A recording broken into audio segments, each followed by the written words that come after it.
Hey Michael, how are you guys all good in there now? Yeah. Moments, but Oh yeah, awesome, cool. All right, we'll get started. Hey, can Auckland? Can you guys hear me? Okay, a bit of a croaky voice, but just testing. Yep, testing comms. Cool. Thanks, Will. you got this end. Awesome, great. Hey, welcome, kia ora everyone. Welcome to our third event for 2025 for PIANC New Zealand. My name's Jono. I'm the Deputy Chair here for PIANC New Zealand. And tonight we have some amazing speakers that are going to be delivering presentations from Wellington, Auckland, and all the way from Samoa. Unfortunately, there's been a little bit of a last-minute cancellation from Heron on the Aotearoa Wharf project. Unfortunately, Jerome's come pretty ill this week, so we'll park that presentation for later in the year. So appreciate everyone that's turned up tonight to see him speak, and he's not here, but look, we'll pick that one up later. Big thanks to all our sponsors tonight, Heb, Brian Perry Civil in Auckland, thank you, and Heron for providing drinks and food tonight, so thank you. And of course, all the sponsors for the actual physical locations, WSP, Beca and Tonkin and Taylor, so thank you. Regarding PIANC news, a few things. We've got a couple of other events planned for this year. We've got a one-day conference that we're going to be hosting in Auckland. More details to come in the next few weeks. And then we'll run another hybrid event like we're running tonight sometime in December as well. So stay tuned for those updates. There's still a strong need for contributors to the PIANC working papers. So for those that are interested and keen to provide their kind of technical, their knowledge and experience to those papers, jump on the PIANC website and have a look at what papers are currently in production. Cool. I think that's pretty much it from my end. Jess, did you have any updates from? Yeah. For the Christchurch crowd, bathrooms just through the door, and if fire, I'll yell at you and tell you to go. Yeah, that's a good shout, actually. Yeah, housekeeping. Thanks. I forgot about that. Hey, did you guys do housekeeping in Wellington and Auckland locations? Yeah, we're sorted. Thanks. Yeah. Awesome. Excellent. Cool. Thank you. Great. Well, look, what we'll do tonight, to change the format a little bit, we'll start with Kate Cushing presenting from Wellington with Heron. We'll have a quick 15-minute break between her presentation and Beca's and BPC's for the Vanuatu project. So over to you, Kate. Thank you. Can you see the slides, Jono? We're online? Yeah, we sure can. All right. Right. Kia ora. Kate Cushing. I am Vitruvius, seconded into Port Marlborough since 2019, so I feel like I'm part of the furniture down there. And we had the opportunity to build this very, very cool tug berth. Greg Kroef from Heron Construction, Managing Director, based up in Papakura in Auckland. Happened to be passing through, so thought I'd take the opportunity to join the team down here in Wellington. So I thought I'd do 1 minute on why we actually built this tug berth pontoon the way we did, and then we'll get into the cool photos and stuff. So as everybody will know, there is a ferry project that is going to happen. I say that with great confidence. That will be in the middle of our operations in Picton, and we're bursting at the seams already. So in order to lose berth meters, we needed to find them somewhere else. And one of the things that had to give was our where the tugs were burst. So we cast about, tried to figure out the best way that we could, where we could put the tug berth and the best form that we could put that in. The location where we wanted to put it was not perfect. It's a solution for a few years, but it's not a long-term solution in that location because of wave environment and other development that we want to do in the port. So the pontoon gave us a really good opportunity to get a great asset that we could pin down to the seabed and then float it somewhere else and pin it down somewhere else in future. So, and basically we just thought it was really cool. So Port of Marlborough approached us, I think it was 2023 initially. we'd been, Heron Construction have been working with SF Marina. We've got the rights for their pontoons. They specialise in a very heavy duty pontoon as well as marina pontoons. So we worked with SF to come up with a pontoon that would suitable to berth tugs on. For them, it wasn't a first. They'd done quite a few projects in the Northern Hemisphere doing this. We had Beca's involved doing the pole design, collar arrangements, which you'll get an idea of. Gary Tier from OCEL. The elastic mooring systems was a combination of Marine Flex and OCEL, and the engineer to the contract was Shearwater Consulting Limited. Talk a little bit about freeboard. Yeah, a big thing with these pontoons is the freeboard. We needed to match the beltings on the side of the tug, so that when the tug came alongside, it came into a strong area where the strength was in a pontoon. These pontoons are fundamentally the same as a marina pontoon. Most of their volume is polystyrene, so you need to have that strength in there for those berthing loads. And that was one of the things. There was a lot of consultation with Port of Marlborough. We went down, we had meetings with the tug skippers, with the crews, operation managers. There was a lot of consultation working with them to make sure that we got those loads correct.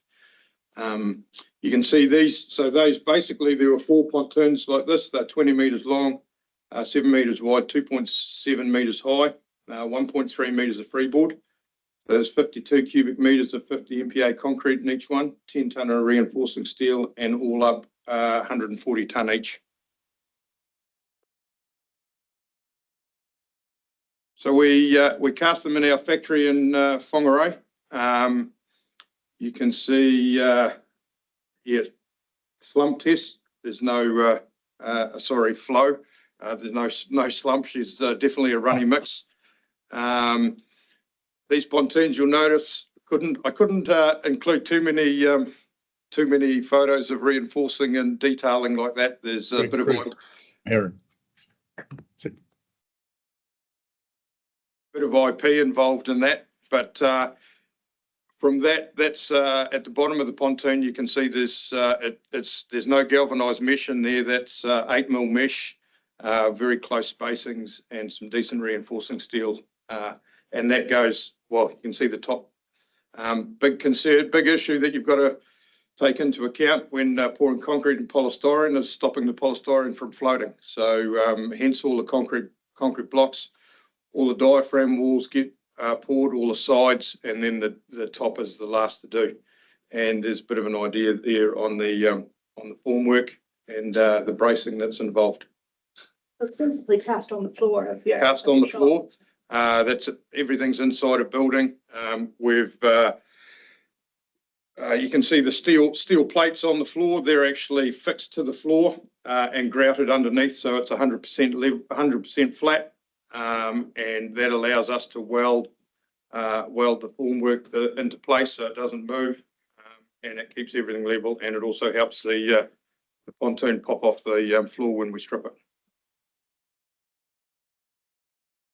So lifting 140 tonne pontoon when it's finished. We've got 2 sets of gantry jacks and 1 SPMT. It's got the gantry jacks will do 400 tonne and the SPMT will be able to carry 320 tonne. So we lift them up inside the building, run the SPMT underneath, and basically drive them out. And out the gate and up the road. We're fortunate that right next door is Oceana Marine. They have a 520 tonne travel lift, so it makes it very simple to lift them off the SPMT and basically put them in the water, no different than launching a vessel. And we're able to do freeboard checks and everything here prior to the shipping them down to Picton. Very, very excitedly watching videos when this was happening, sitting in Picton. Something new, definitely new for New Zealand. So in Australia, we have a very close association with Pacific Tugs, and they own a semi-submersible barge called the Camel. We were lucky that at the same time we were doing this project, we had another project in Tarakoe in Golden Bay, top of the South Island, that also we had pontoons for. So we were able to basically share the cost between two projects of getting that specialist bit of kit in from Australia, submerged in Whangarei Harbour, floated all the pontoons on, and the bottom image shows the Monto leaving Whangarei, heading to Picton. I used to take to put them. I think it was 7 or 8 days. Yeah. Yeah.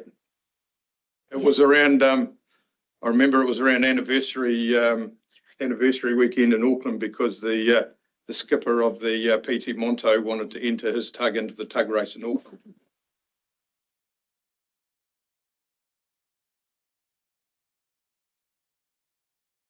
Right. So once we got it into Picton Harbour, we had a nice staging jetty set up. We were able to pull the barge up, the Camel up alongside and get ready, and then float the Camel out. This is, for anybody who knows the port, this is Waitoa Wharf, and so we're putting the Tug Berth right along West Shore. So we were able to tie the Camel up and come alongside with the Monto. We did have a bit of fun with some anchoring and so on in there. When they were trying to maneuver around, we had lots of calls to the harbour master and so on, just keeping everybody happy that we had the navigational safety going. We were blocking off access to Waitoa and West Shore while we were doing this. So that was an intense day when we were trying to do this. So it took, what was it, 8 hours to actually to submerge the barge. So that was really cool. Floated it out, tied it off, and just started pumping water into it, basically, and just let it sink. Yeah, it was an amazing thing to watch. Very cool. And then we had an extra barge, the Levanter, as well as Boris the barge, all there to assist moving the pontoons around and getting them set up with, we had Boris doing the gangways as well as hauling chains and setting chains with the high abs. Yeah, it was quite an activity. We did end up floating a couple of the pontoons off and tying them up to Waitoa Wharf, just while we were getting the positions ready for them to tie off. So this image was early 2024, so late 23, where the set of grey floats are up in the top image there. We'd already gone through and driven 16 610 diameter piles, which were going to be used to anchor these pontoons. So that work was already completed prior to the delivery of these pontoons. Segue. Get into it. So, that's right. So local barge, we drove there, actually 914s, because we just happened to have some on hand. A few people will know why. So we drove those. That was we were doing this under the IREX consent. So we had some really strong environmental management requirements on us, including using bubble curtain. So this was the first time that we'd actually attempted to use bubble curtain in Picton, and it worked bloody well. Worked really well. I was very impressed with that. So that for non-port people, underwater noise is really bad for marine mammals, as you can imagine, and the bubble curtains they just break up the noise, and so they make it much safer for marine mammals. And our marine mammal observer zone without the bubble curtain would have been about 600 meters. which is really, you can't stand on a barge and see if a dolphin's 600 meters from you. So it becomes quite a big deal. So yeah, so use of bubble curtains. We've got the divers in there. We're helping out get those set. Yeah, 16 piles, 914 diameter. They were driven open-ended. And then we cut them off about just over a meter above seabed. So underwater work, cutting them off, lifting them away. That was a really interesting safety thing to deal with, I have to say. And then we put collars on. So this has got a fixed collar that's near the top of the pile and a rotating collar that sits underneath it. So the pontoons are anchored with catenary chains and Dyneema. So most people know about Dyneema. It's just basically a really big bungee. That means that as the tugs come in or as the pontoon moves around in the water, the Dyneema just softens the action of the tension coming onto the chains. So it just prevents damage to the anchoring, prevents damage to the pontoons, and creates a bit of a softer environment for anybody who's actually standing on the pontoon when a tug comes in. I've been standing on the pontoon. You can definitely feel it goes a little bit under the displacement of the tugs. So we had quite an interesting situation trying to set these anchors because we were very close to our quite a steep revetment, along the shoreline. The contours there, but it meant that the design of those anchors to get equivalent tensioning on both sides, because of the revetment, they needed to be designed quite differently. And we end up with some interesting crossovers and length of chain, and it was quite a mind bender for OSAL. They had some fun with that. Yeah.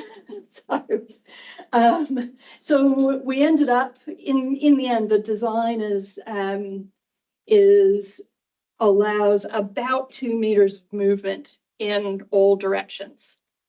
So it's quite a lot when you think about big pontoon on the water. With the tugs coming and going, it moves in the tide, it moves in wind and wave.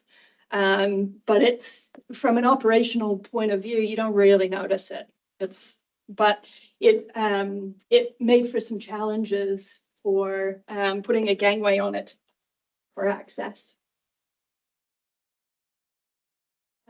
So there's a really cool shot of the revetment and the length of those chains and the Dyneema.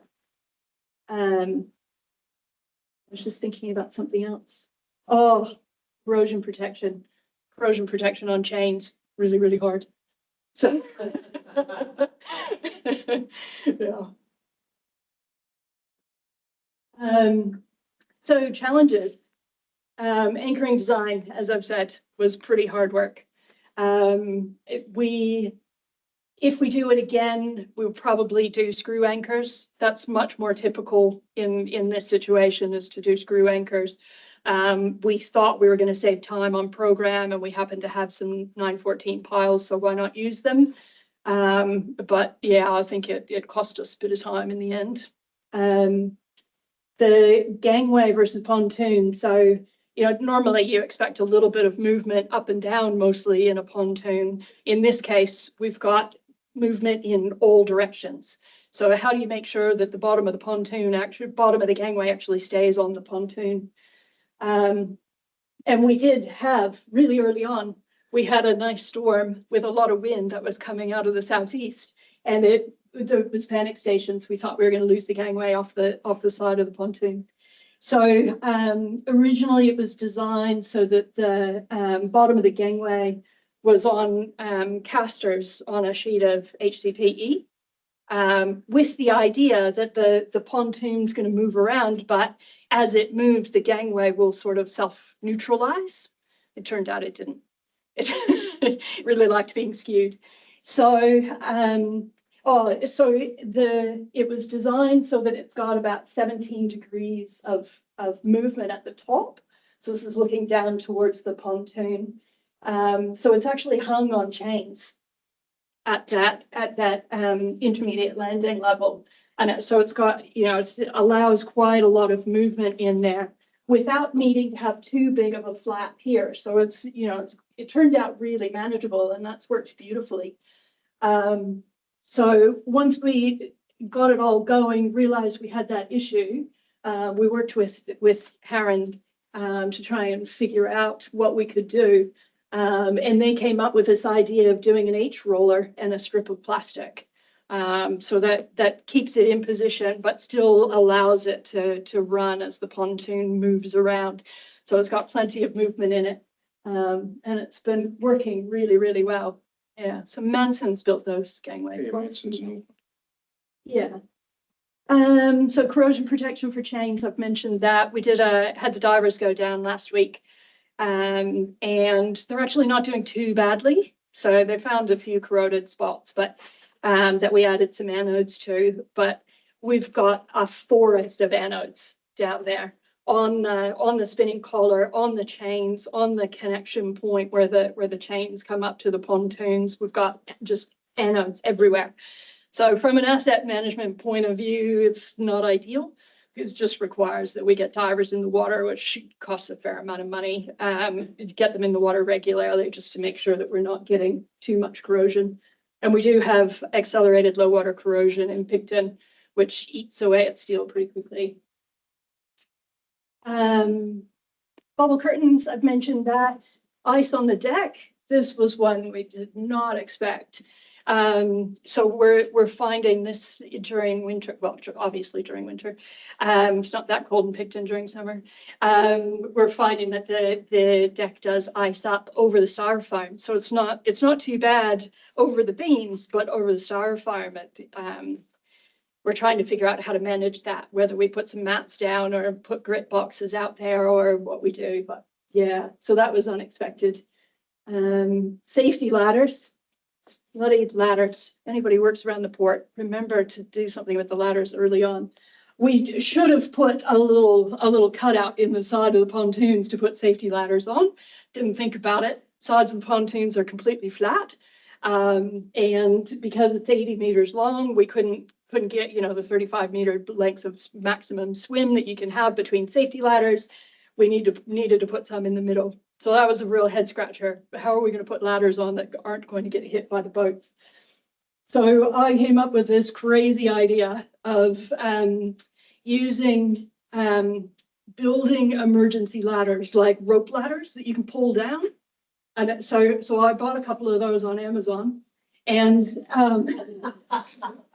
seriously. And our workshop guys made up these really cool boxes for them. So inside that is a scrunched up rope ladder. And we've got a rope that comes off, literally a rope that comes off the end of that, that's got a couple of galvanized washers on the bottom for a bit of weight. And so if somebody falls in the water, they can find the side and pull the rope down on their own head and then climb up the ladder, apparently. I'm really surprised nobody's thrown me in to see if it actually works. Fendering and tug positioning. So I think in the next slide, I've got a good shot of that. We cheaped out a little bit on how much plastic we put on the side of the concrete. So because it, you know, required inserts and so on, we wanted to reduce the amount of potential ingress we had. So we really minimized the amount of plastic to where the fendering upstands were. And we are finding with our fancy new diamond tugs that are so round, we are finding that the bumpers on the tugs are rubbing on the concrete a little bit. So I think we'd spend a little more money on some better fendering if we did it another time. And landside space for parking, it's just been an ongoing battle. So we've tried to put our whole fleet down there, which it sounds great, but it's really only 4 boats. But we're just finding that they're just struggling to get parking landside, so it's something to remember. So success. The freeboard has been amazing. It's worked out absolutely perfect. All that effort we put into dropping tape measures off the side of the work has really worked out. So that's a good shot of the fender upstand. And you can see the shape of that diamond tug. And those fender upstands were a good opportunity to put water and power on the back of them. So the whole deck is really tidy. It's really clear. So when they're throwing lines and stuff, there's nothing for it to catch on. And the freeboard just happened to work out perfectly for our pilot boat as well. We've managed to get all our boats in the same place, which is really good. The pontoon movement, it was a bit of a question about whether it was, it was designed to move 2 meters in all directions. We had no idea whether it was really going to or not. And it doesn't quite. It's more like a meter in each direction. So it's noticeable when the tug comes in, you get a bit of a, oh yeah, this boat just landed. And when the ferries are coming and going, the ferry from the Blue Bridge is reasonably close to this, about 90 meters away. So when the ferry wash comes through, you get a bit of, between the pontoons, you get a bit of flex as they roll over the waves. But nothing unacceptable, certainly operable. These tread plates. So between the pontoons, how big is the gap between? I think about 120 millimetres. So that each pontoon's got 2 sets of round rubber hinges, basically, and through the centre of those hinges, 4 wire tendons, and they're stressed up, and that allows that's the hinge that Kate's referring to. So rather than trying to make a rigid structure that it's 80 metres long with whalers and the lights, these are rather than fighting the force of the waves, these are actually designed to work with the force of the waves. So they do oscillate and hinge and yes, disperse the stress through that way rather than, as I say, whalers trying to make a rigid structure. But the issue is that can become a trip hazard. Mm. Yeah, so we contemplated all kinds of fancy sort of sliding lift hinge plates and various things, and they were all too expensive and way too hard and looked like they weren't going to work for very long. So Greg's guys came up with the idea of a very simple bit of checker plate that's a bit tapered on the edges, and it's got a bit of D-rubber that's screwed onto the bottom of it that keeps it positioned between the pontoons, but doesn't get bound up.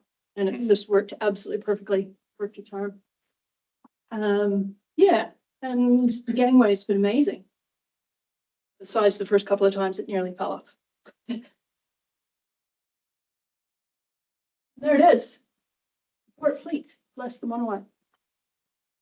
That was really good. Really appreciate that. Was there any questions in Wellington or in Auckland? Yes. Oh, there's one online here. Oh, yeah. Sorry, you go in person first. Sorry, was just wondering why concrete instead of steel? Fraction of the price, both in materials, but definitely in labour and time. Yeah. Yeah, look, I think definitely in the Northern Hemisphere, then there's a lot more concrete pontoons being used for this type of application. So yeah, owning a shipyard in Whangarei, then we also do steel pontoons as well. So, but you know, you can. This is almost mass fabrication. Good question. Yeah, anyone in Auckland have a question? Oh, I've just got a question about the hinges on the pontoon. What was the maximum wave size that they can allow for when they? So we've, a few people might remember this project for the wrong reasons. We did the wave attenuator wall at Kennedy Point Marina on Waiheke Island. And I think Cyclone, we had 3/4 of that attenuator up when Cyclone Gabriel came through. And we did sustain some damage, but that was mainly because it wasn't finished. And I think they topped out at 1.75, 1.8 metres. And what was on the inside, that's what the wave attenuators took. What was on the inside, the marina pontoons, they were all fine. There was no damage to them at all. It's a pretty calm wave environment in here. Some of the toughest stuff to deal with is actually the ferry wash rather than the environmental waves. So the main idea of those plinths or fenders on the side, and in hindsight, were they required? Yeah, I'm not sure.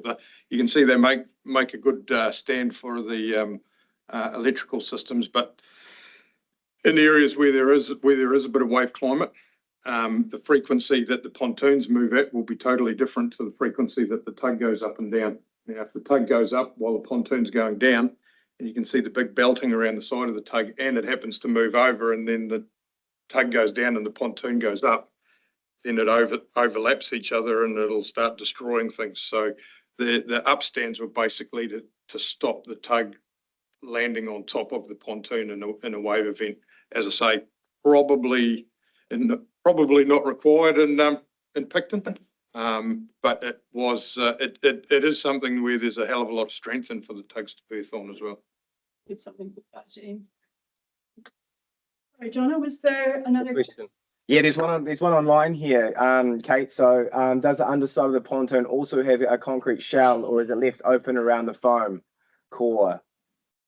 No, these pontoons don't have concrete on the bottom. So these pontoons are what they call a 5-side pontoon, but the polystyrene is not exposed. We have an HDPE pond liner, 3 millimeters thick, that is placed onto the floor of the cast bed, and then the polystyrene placed on top of that, and the ends of that pond liner are cast into the sidewalls. So there is no exposure of the polystyrene to the marine environment.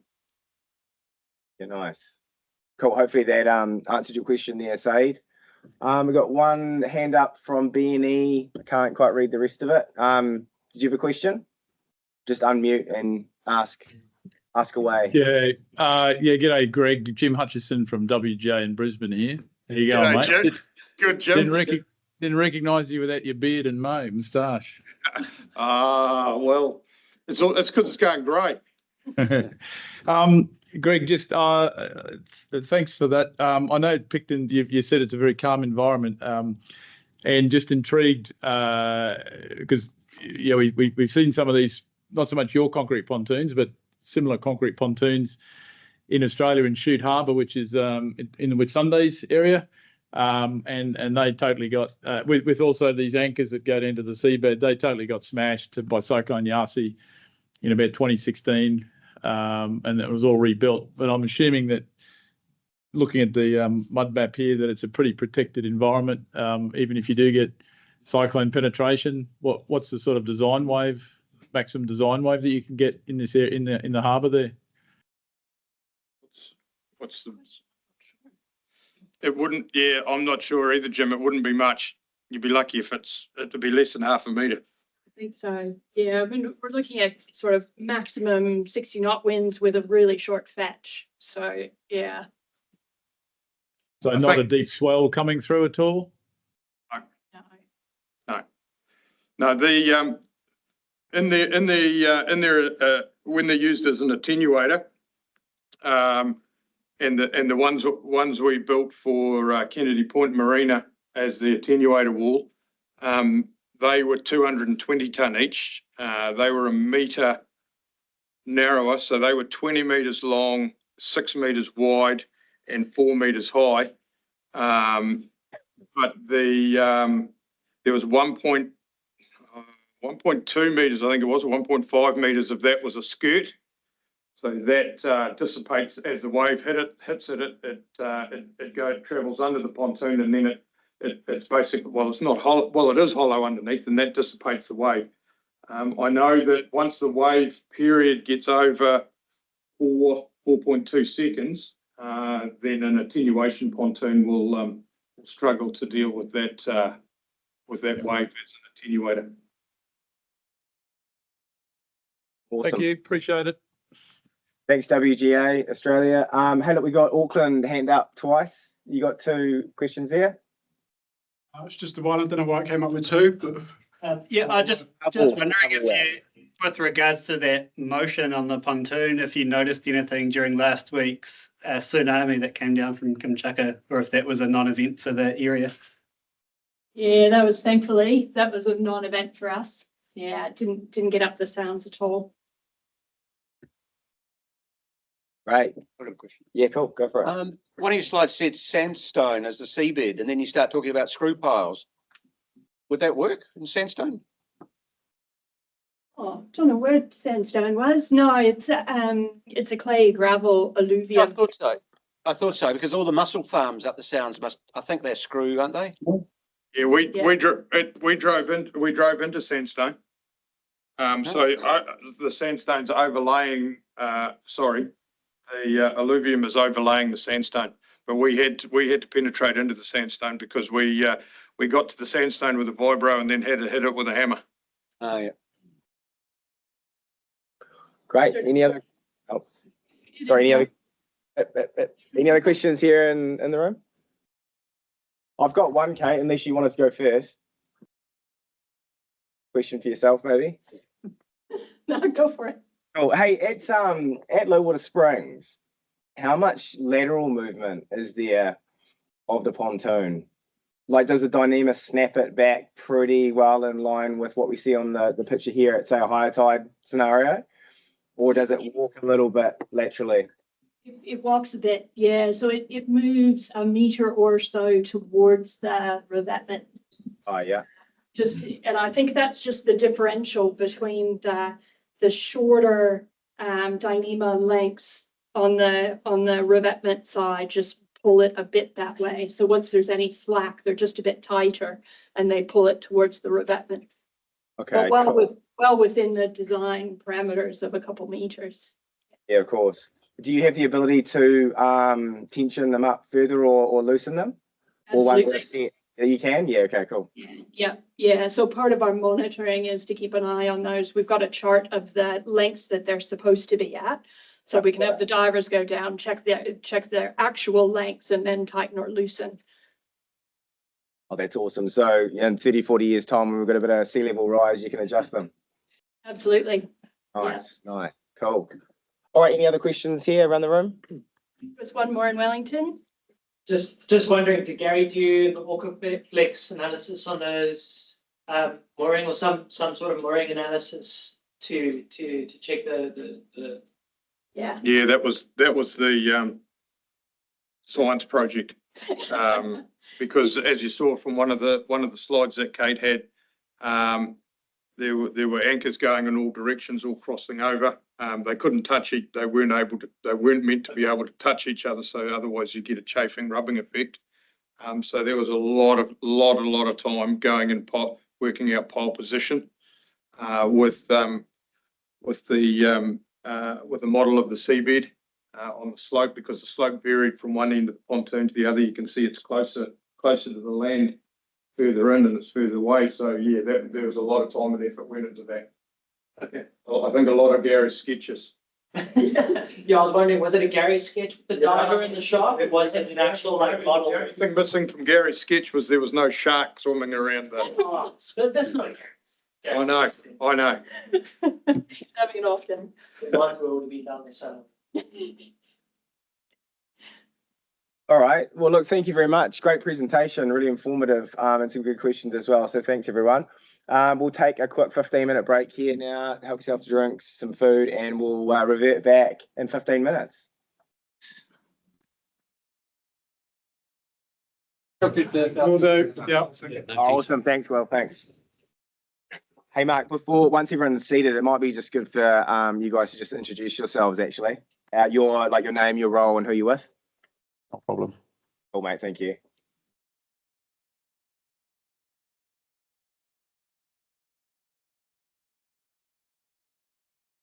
All right. I think we're good to go, mate. We're good. We'll get into it, and then you can get back to your beverages.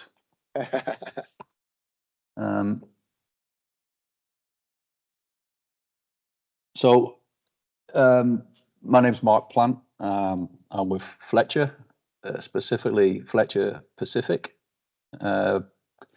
Import from the UK and New Zealand 15 years ago. been with Fletcher that time, moved through the business, been in the Pacific for the last kind of 9 years, and actually moved over to Vanuatu to oversee this job as the project manager that we're going to talk about in a minute.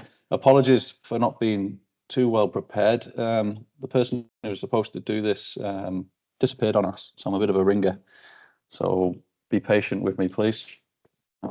See what we've got.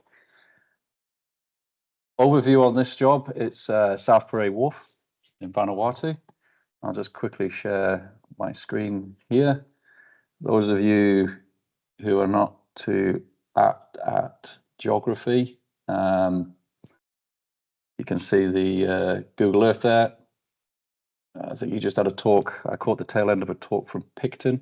So we're about 2,500 miles from Picton and a lot warmer than they were experiencing. So from New Zealand there, head up, obviously on the same parallel as Fiji over to the right, Port Vila on the left.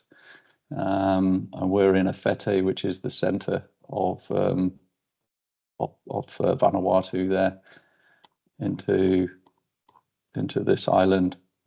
Obviously, Fletcher's has been in Vanuatu for, I think it's 53 or 54 years, running a permanent branch over there. We were there about 8 years ago doing the Vanuatu Wharf, which is the large international container terminal next door here. So everything outside of this yellow boundary. Part of that wharf, when we started this wharf, there was Hawkins had started this domestic terminal next door. There were obviously issues with the design and build nature on that contract that required it being reviewed. Beca got involved quite early reviewing the design, trying to make what was there to work. We were approached locally as well to make it work, but unfortunately we weren't able to assist them in utilizing what was already there and had been built. So what happened is, I'm just going to jump over to this PowerPoint here. So hopefully you can see that one. So I just talked about 83 islands in the that makes up Vanuatu. It's quite a long spread through there.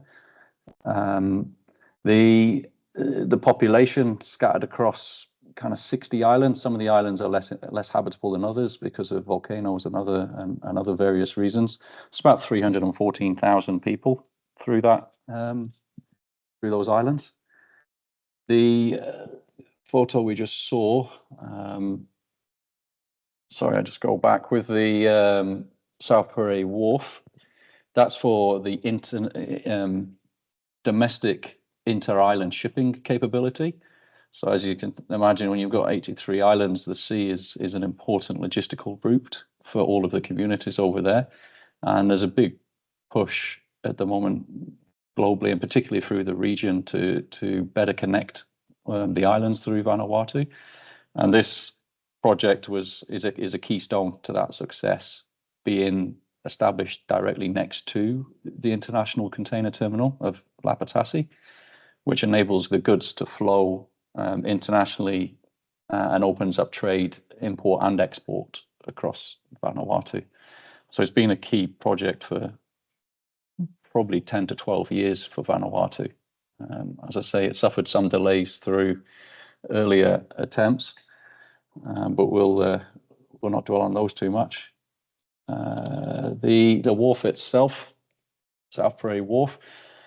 This is the redesigned wharf, if you will. So the designers on this were Beca, and like I say, they were involved quite early stages doing peer reviews and feasibility studies on the earlier designs, which again, I believe Beca spent a lot of time trying to make it work, but unfortunately it just struggled to meet seismic codes and other requirements, as well as functional use. So this was the final design that was landed on in hand with the client, which is the Vanuatu Project Management Unit. So that's part of the Prime Minister's Office of Vanuatu, runs through the government. The redesign through here, it's relatively simplistic on the face of it.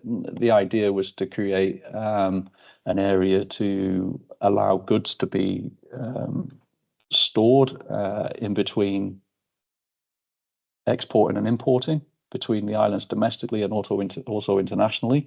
This was a ring road around through this one, concrete ring road, and then the areas that you can see in the lighter grey on the main pavement, they would lay down areas effectively for any of the goods and containers. There's a gate at the far end for easy access into kind of an airlock into the Vanuatu Wharf.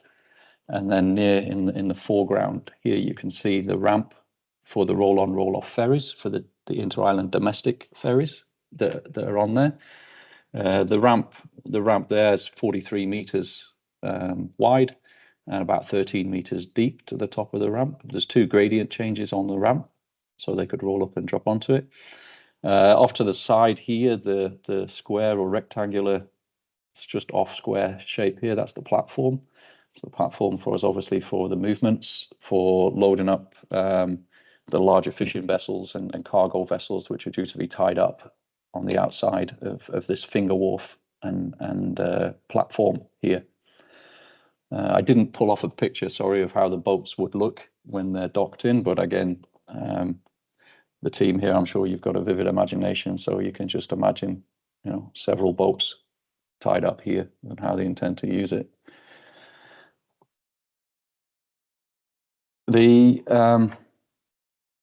Our arrival on site, as I say, there was a great deal of work already done previously to build a wharf, and this was the intended structure originally when we arrived. So you can see this outside perimeter, which would have been to bring the vessels in with the fenders on, coming round to that point.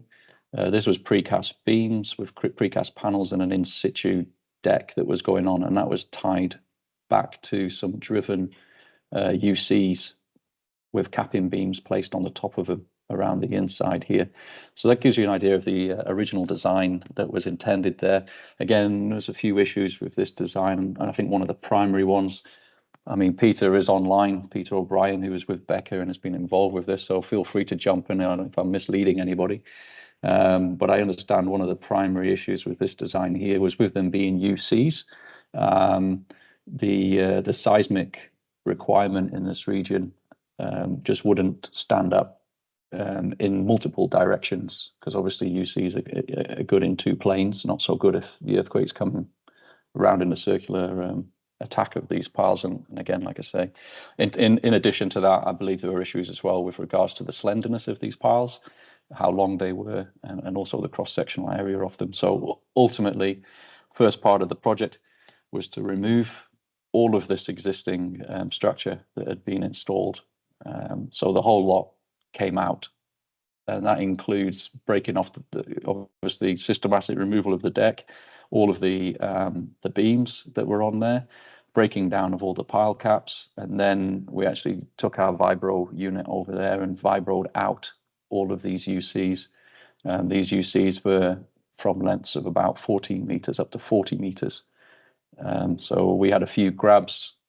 The fact we pulled them out with the vibro, and we did pull them all out with the vibro, is probably testament to it may well have been the right decision to remove them in the first instance, because like I said, we were able to pull them out. This area in the background here, when we arrived, this was dredge material from next door Lapatasi when they were doing the dredging across the international wharf, and that was put back here. There was a bund created around the outside, and the material was put down here. So again, this was largely part of the first project that came through to reclaim this area on this approach bit. There's some scribble some notes, just want to make sure I've not missed anything. This is obviously through deconstruction, shall we call it, from there, where the beams and the sections have been taken off and exposing the top of the piles that were installed, so that we could actually latch onto them with our vibro and extract them as efficiently as possible. Nice photo of a silk curtain doing what it's supposed to do, which was good. In addition to that, there was obviously revetment works to clear up that were through this area. So we had to tidy up revetment works that had already been installed in particular areas, and then install new revetment works as well through that. Just zip through. So this is the majority target, which we saw on the drawing earlier. The wharf, the new wharf structure was at the end of that construction. So the ramp off the end with the platform and the finger. So which is down this right hand side with the ramp, the platform and the finger. Hence the priority given to extract these areas to move forward with the program. So we were able to start construction as early as possible. You see in the background, we still left a little forest of piles and the like, which we picked up as we went. We decided to drive the piles off temporary staging in the end, largely because of seismic reasons and cyclones and just the nature of the environment there. We thought working off the barges wouldn't necessarily give us the most efficiency. If we had to pull cranes off and pile in equipment and mobilize in and out, it would have, we believe it would have added quite a lot of time actually to the program. So we went with a staging option for temporary works through here. And again, they were 610 driven tubes into the bed, across head, and then precast concrete panels to go across there to give us access. What we did do is, again, one of the drivers from the project was to, one, value engineering and also to try and utilize as much recyclable material as possible from the works. You'll see from earlier photos, you can see the pile of UCs in the middle of the photo here. They were the remaining piles to be installed, welded together and installed in here. And we obviously extracted a number of them as well as we went. So you'll see that a lot of the gates and even the temporary works, we adapted our temporary works on site with doubling up beams and welding and the likes to actually utilize a lot of these beams that were extracted. A lot of the precast beams that were taken off of the existing structure through here and some of the panels that were left over. We actually reached out to a number of farmers and other businesses that could use those. And again, we used some of the aggregates and that wherever we could through here. But the design going forward, so that's our temporary works. You can see here the permanent works are starting to go in. So the permanent works were the tubes. So the ramp and the, sorry to be jumping around. The ramp here contained, I believe, 24 piles through here. So they were 762 OD driven piles down that one. This platform, again, same size piles. There was 30 of them in this platform area here, and another 18 through the finger wharf here. So there was 78 piles through this structure. In addition to that, we'll see later, there were some mooring piles that went in. They were slightly larger. They were just over 900 OD, and there were 6 of those that went in as well. So you can see in the photo here the gates that we made up, and then the driving. The original, what was quite positive about this project is that the funder was ADB. We'd obviously just come out of COVID. There was a lot of political pressure with the wharf that had been started previously and the money that had been spent on that. And they were keen to get going. So there was a large trust exercise done here with regards to value engineering through the project, and also working with the designers around methodologies and attaining design performance, if you will, as we had available with our equipment and what we took in here. So, you know, there was a number of wins and options we went through. One is, you know, the piling, for example. The original piling was looking at a bottom-driven solution, which was a concern because to stand these up, we'd have to have put an oversized pile in casing in there, driven that, and then drilled between it to get down to push these down. Again, we did some work alongside with Beca here, and we were able to give confidence and design results back to change these to top driven, which obviously make this a lot more efficient, and push through that to get the same parameters. I'll touch a bit more on some of that value engineering later. But as we go through the design, you can see we started on the ramp area with the piles again, because it was seen on our eyes as a bit more of the challenge, because a lot of these piles were under the water level at cutoff, because obviously nature of a ramp being through there. So there's a bit more of a challenge through here. So we thought we'll take the tough bit first, and we'll start with the ramp and then work our way around to the finger. Again, in hindsight, it was a good decision, because I'll touch on some challenges later, but we hit a number of challenges out of this on this ramp area, which really got all of our heads together to work out what we're going to do. But like I say, I'll touch that in a minute. Revetment. One of the drivers through the value engineering is we were trying to, one of the requests from the government and from ADB was, can we try and use equipment where it could be deployed locally to use as many local capabilities and resources as possible. So again, we've used local excavators, we've kitted them out with GPS systems, local barges, dump barges. I tried to do a lot of the dredging directly with excavators. Dredging in this area itself, I think, was only about 17,000 cube. So that was one that we thought we could tackle through here. So we had to go at that. Again, just the construction of the ramp and the platform coming together, and the finger piles going in on the near side.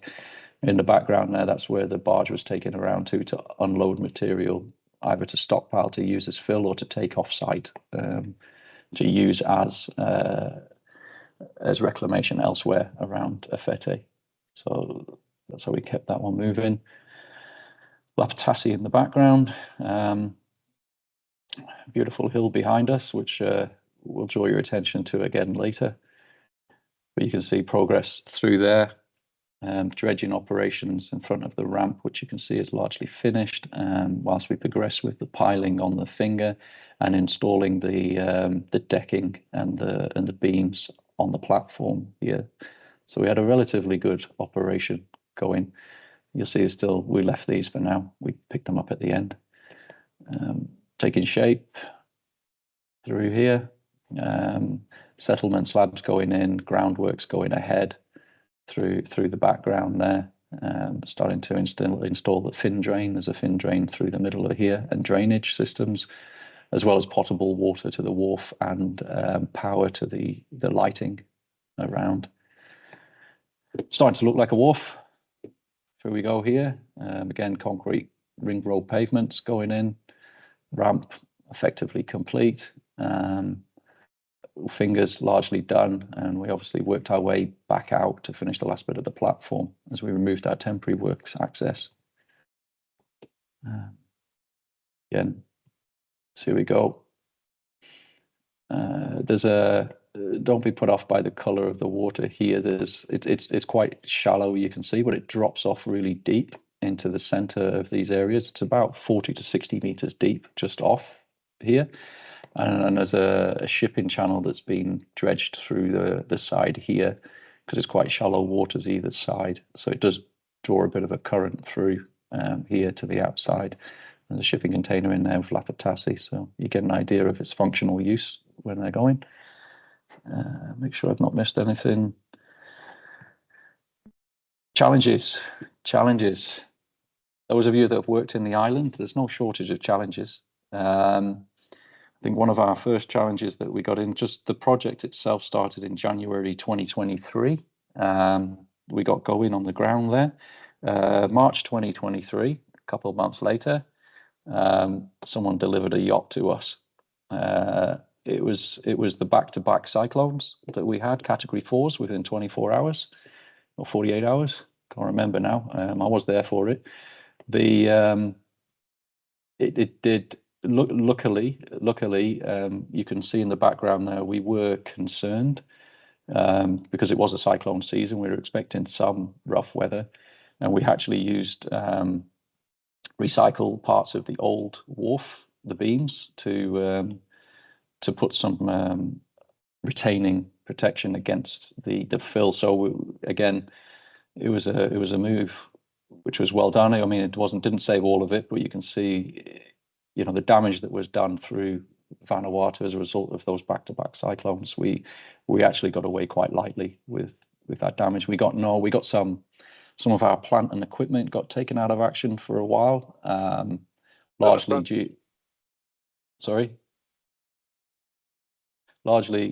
due to seawater and rainwater ingress into engines and things, which needed to be cleaned out and flushed. We did pick up a couple of sea snakes that were swimming around in some puddles on land, but they were thrown back into the water. But obviously, one of the big issues we had was these are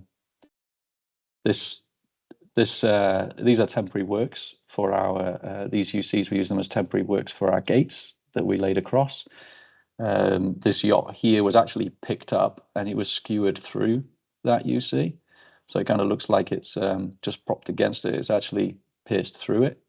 And there's another UC in the foreground here, which is jammed in against as well.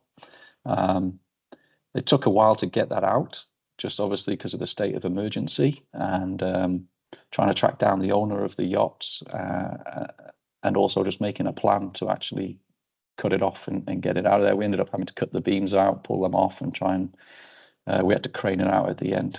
But yeah, that was definitely one of our challenges that we got through from cyclones Irene and it was Judy and Kevin that came through on that one.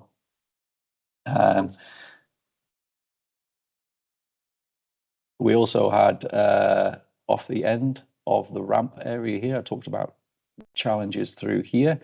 Kind of unbeknownst to us and the designer, there was actually an old petrified clam farm that was through here, the giant clams. We're not talking about the small ones in your chowder. These are the big ones.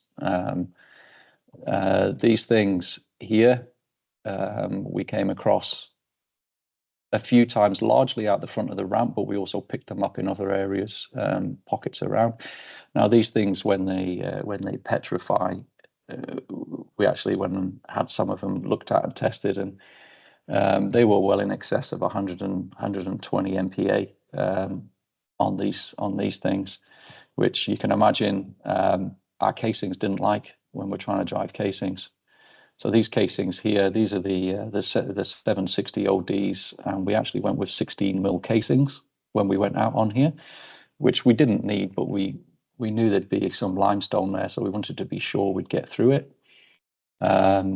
These clams just folded the 16 mil casing, and unfortunately, in a lot of cases, we didn't know we were on them until later, because when you come down the side of some of these clams, it was pushing the lower sections of the piles off course while maintaining the higher sections looked visibly okay. So it's not until you drive them and get to some kind of resistance level, and then you come to put your auger down there from your piling rig, then obviously it's not going to pile through that. So we had a number of instances of these lovely little clams doing us exceptional damage to our casing. This did drive a change in our methodology. So what we managed to do is that we've got some good operators there. We came in from New Zealand and Fiji that we'd used previously. A lot of it was done by their experience. Once they felt it kind of hit something a bit hard, we'd just stop, and then we'd actually drop the auger down the middle to clear the way forward. And these things, although, like I say, they've got a large MPa on them, they're fairly well laminated. So you start dropping an auger down there, and it takes a little effort, but they do rip up in layers.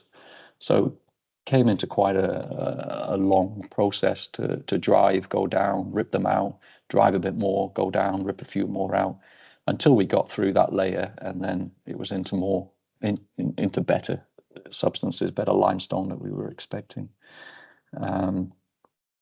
In addition, this photo here is that we, a number of times we thought we'd hit rock, and again we were fortunate to have a great team on the site there from Beca who were very proactive and came in here with a joint best for project mentality, a true best for project mentality.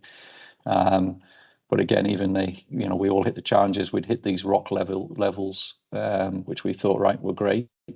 And then a bucket or two later, we're pulling this slop out, and then we're back to more rock, and then we'd go back to sand.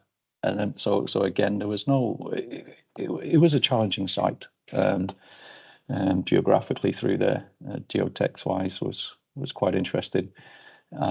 This is core samples. These are cores that we took through the petrified corals and the like as we were doing recoveries to get the piles in those locations. Some of them that we were pulling out, significant sizes, the size of a small car and the likes that we were ripping out. So they were very big. And then again, December just gone, just when we thought we were on a home stretch. Obviously, Vanuatu got hit with that earthquake, that's the green cliff that you saw behind us before. It tore all of the cliff down. It blocked all of the roads up through there, and created a huge amount of issues. Obviously, there's bigger problems through Vanuatu with lives that were lost as a result of this earthquake. But with regards to this project, I'd say fortunately from our perspective, this project was advanced along far enough that it didn't have huge impacts on the wharf structure itself. Again, credit to the design team on this one. I'm like any other contractor, giving the design team a hard time for over designing everything, but the thing survived. It's there. It came through relatively unscathed. There was obviously some movement on some of the settlement slabs between the land and the platforms and the ramp, but again, that's exactly what they were designed to do, and the movement was quite limited through there. One of the probably the biggest issue we had was the fin drain. You can just see at the front here when the earthquake hit. There's a manholes at the end of the stretches of fin drains. What we found was in the earthquake that this fin drain, which is concrete encased, ended up kind of like a battering ram against these manholes, and kind of pulverized the manholes from either side and punched them in. So the biggest remedial we had here immediately was to fix up these manholes and to sort them out, so that they were functional again. We worked closely with the team next door in Lapatassi because Lapatassi got blocked off and closed. So we were able to open up the road through there and give them access back to the international wharf. And then we were back into our works within a couple of weeks of the earthquake happening. We were back into finishing our works here on site. This is a graph just to show immediately after the earthquake there with the, fortunately again for Vanuatu, when the earthquake struck, it was a relatively low tide that came through. You see a few peaks on the actual, the graph with regards to the tidal levels that came through on there. But on the most part, it was a small wash over the ramp and areas. We were quite fortunate not to get any tidal waves come through there. Again, given the proximity of the earthquake and happening in the ocean just off of Fete, again, fortunate on that one. This one here, I mean, I haven't got immediate proof, but I think we're pretty much in agreement to some extent, and you'll see it through a Fete in the area here.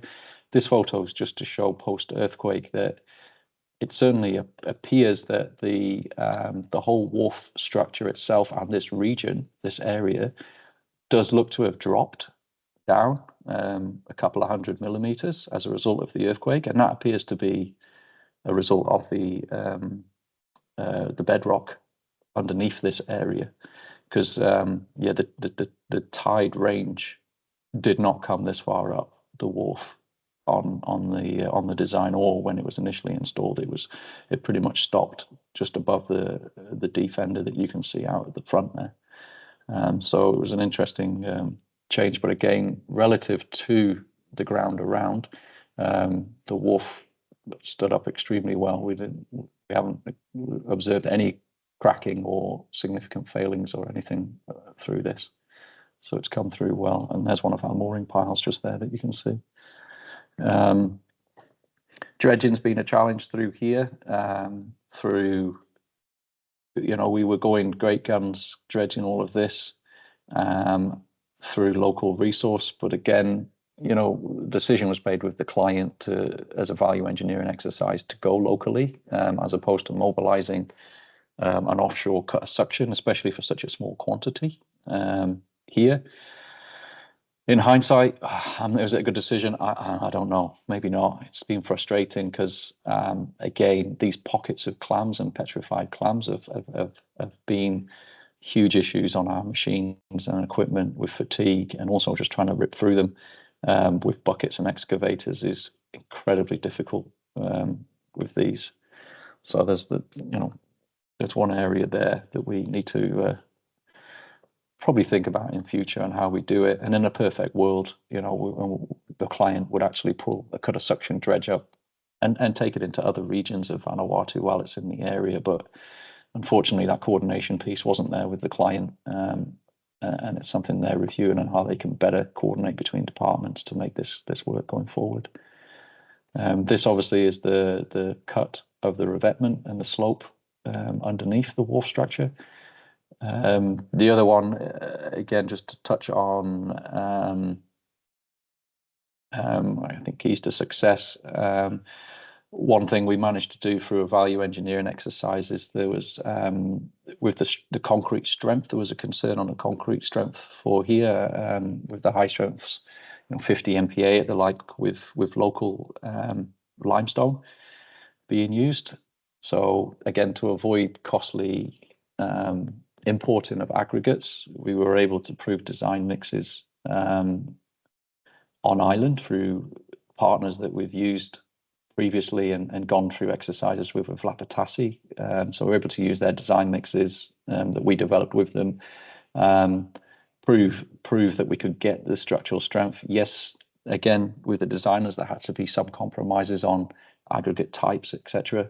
But again, the focus was put on durability and the actual performance of the concrete that we're looking for. So that worked really well to utilize those local materials to create that concrete, which was great. Same likewise for the revetment works with the larger boulders and rocks that we used through there. Again, demonstrated we'd used it successfully with JICA next door, gone through a number of tests, worked with Beca through the quarry faces and identifying regions and areas and what's acceptable and so on. And again, we were able to identify areas locally that we could use limestone for the purpose of this revetment in a collaborative nature going through here. So again, that was another win for the client, because it was a value engineering exercise where the client saw returns on this as well. I think, shipping was another one. Obviously, when you're working in the islands, those that are familiar with it, logistics and just the shipping schedules. Vanuatu is a tough place to go, and we hit challenges regularly, and we did on this project, because a number of the shipping routes will start, for example, in Australia, come through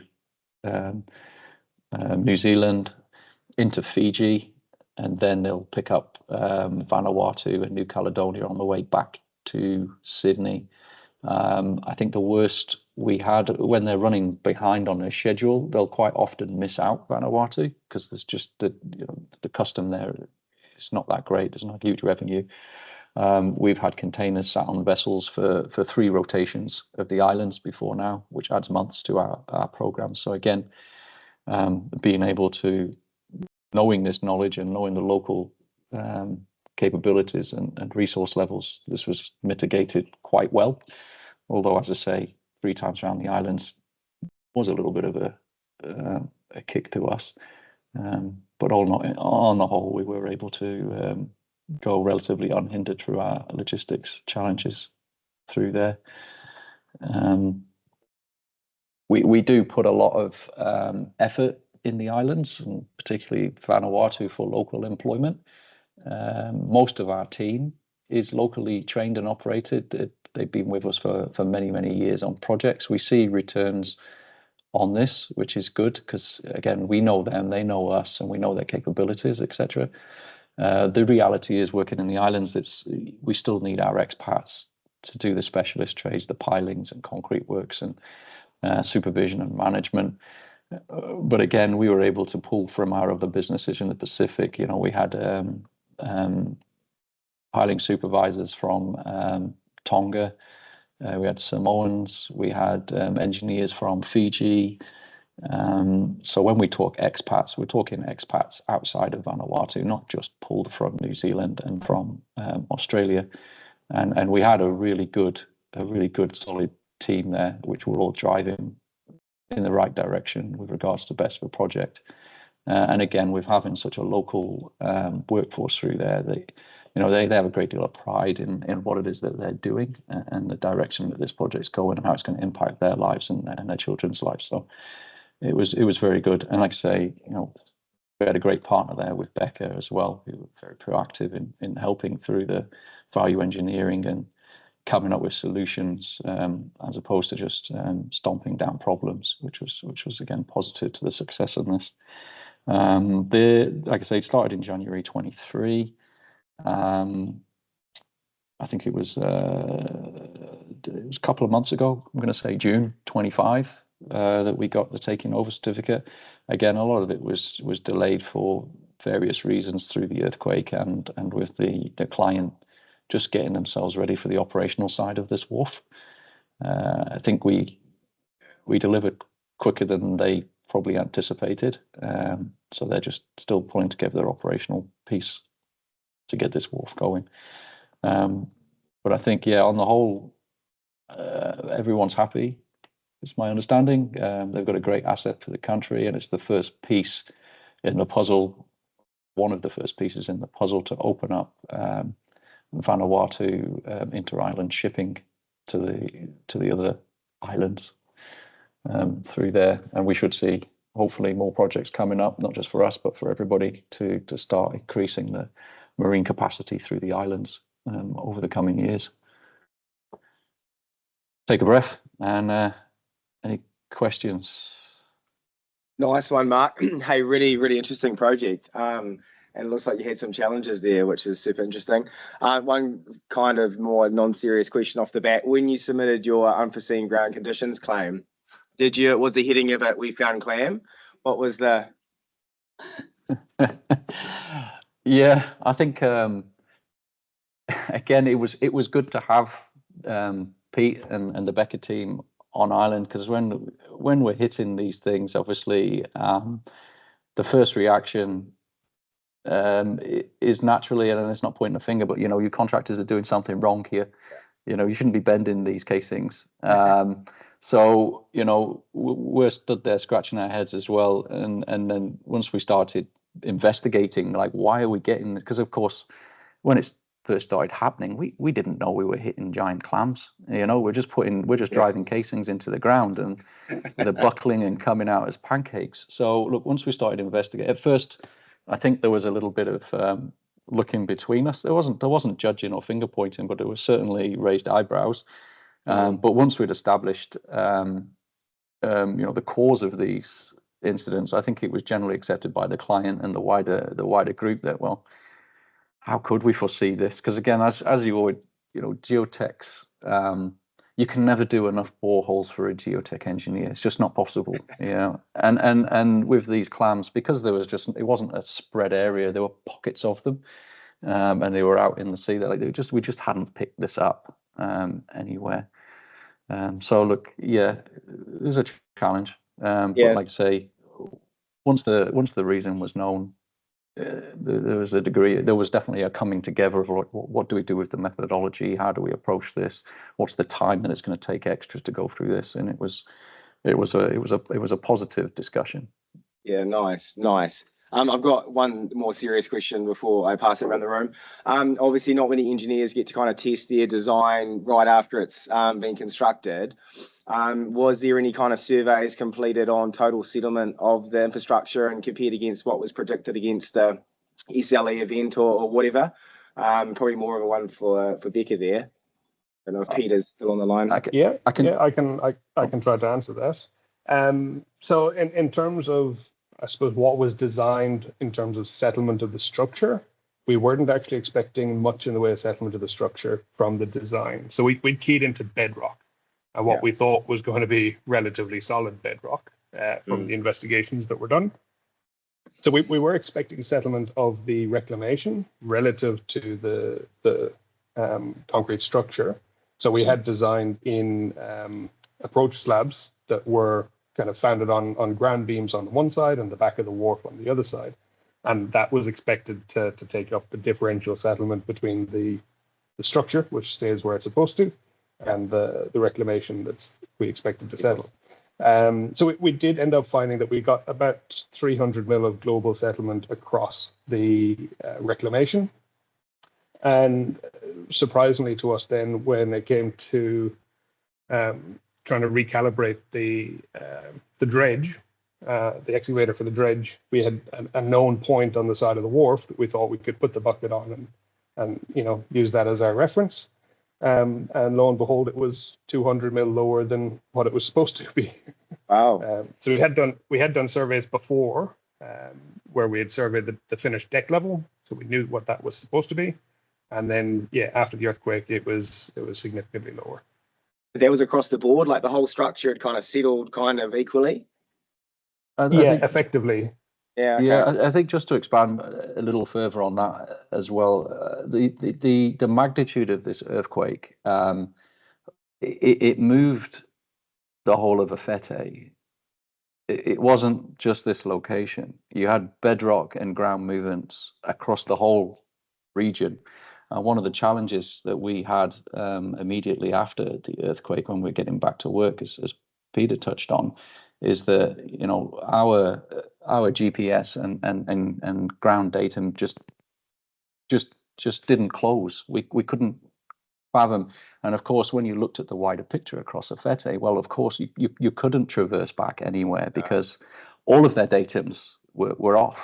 It took quite a while. I mean, they had the Australian, the New Zealand Defence Forces come through, and it took quite a long time to re-establish survey through. It took months and months to re-establish any kind of survey control across Afete, to get this going. So again, we were fortunate that we were far enough along on the project, and there was enough points within the project that we could do relative referencing to.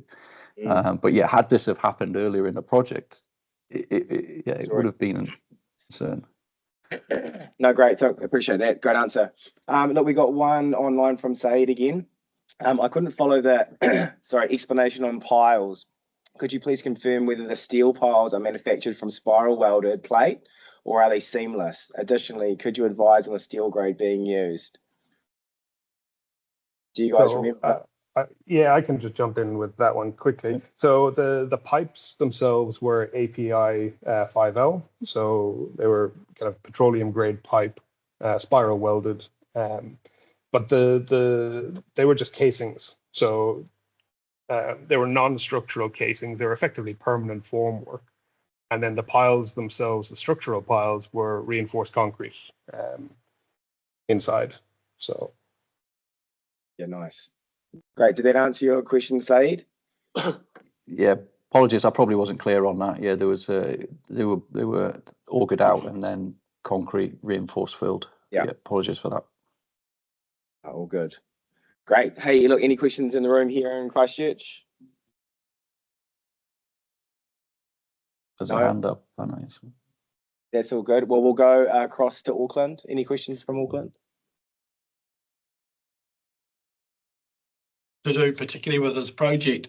My name's Keith and I'm from Bellingham Marine, and we've been involved a little bit with just pricing up some pontoons and stuff up there. There seems to be quite a lot of activity in and around Vanuatu and their islands, and I suppose is it to support the local network that you've talked about, or is there anything else that you can just sort of give us a heads up about what else is happening up there? Yeah, I mean, Pete can go as well. I can give you from my side, and I think Pete's looking at stuff with Beca.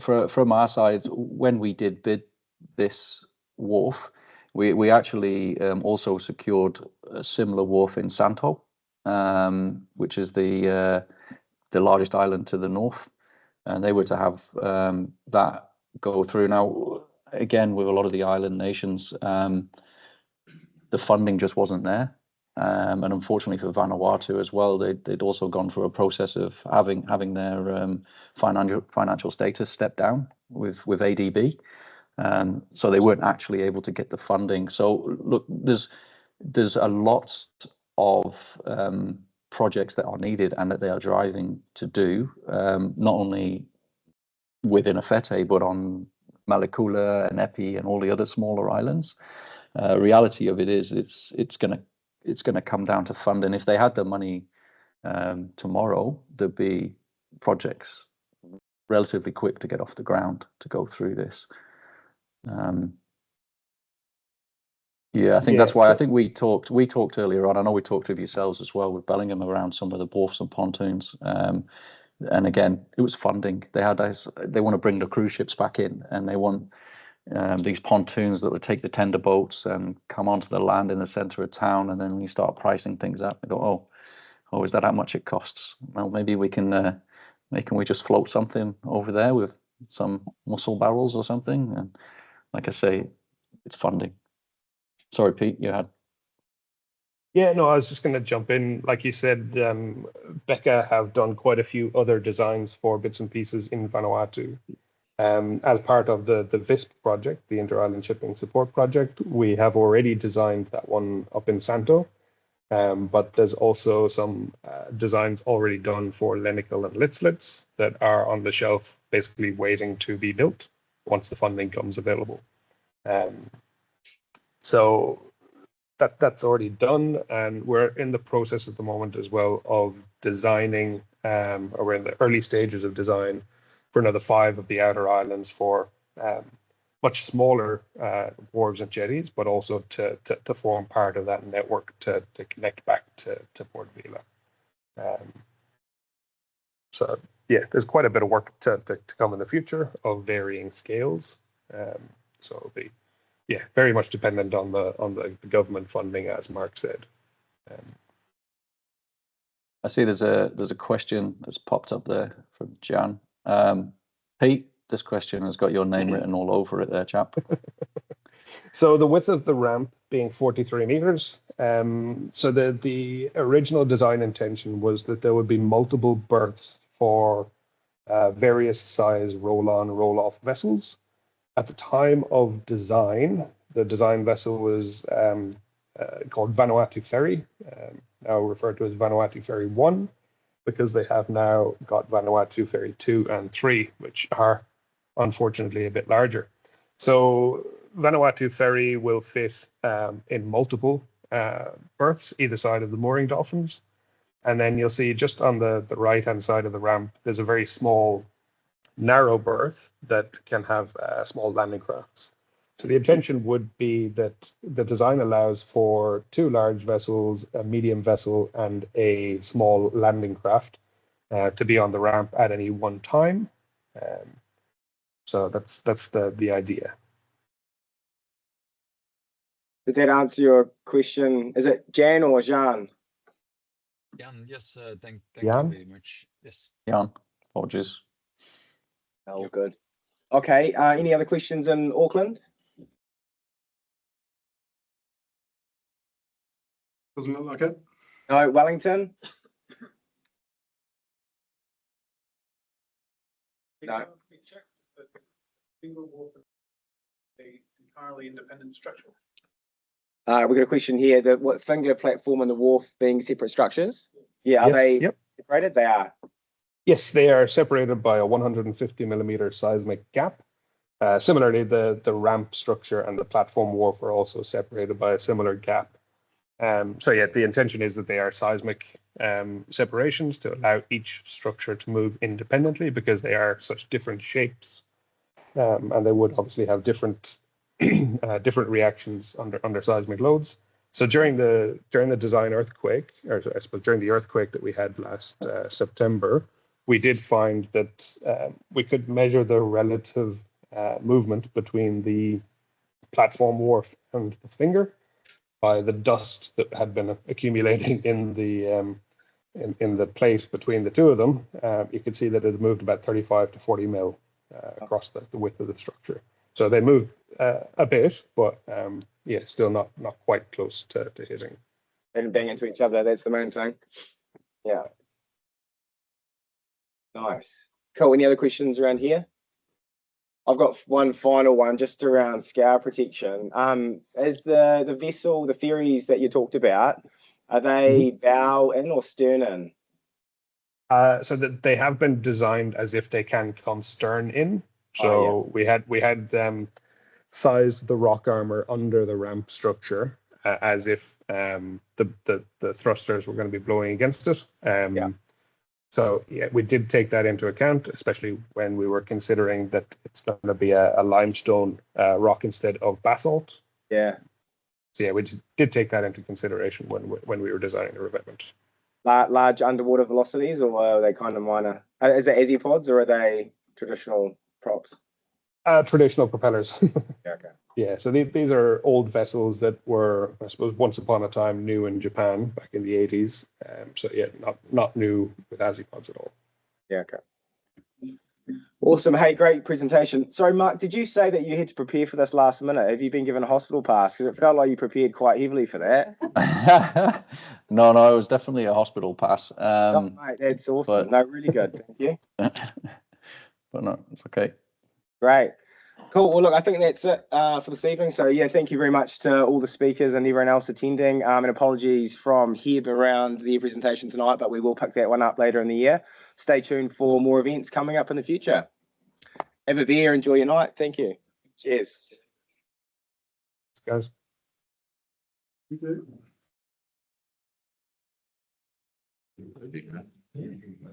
We did. Nice. Straight away. Yeah.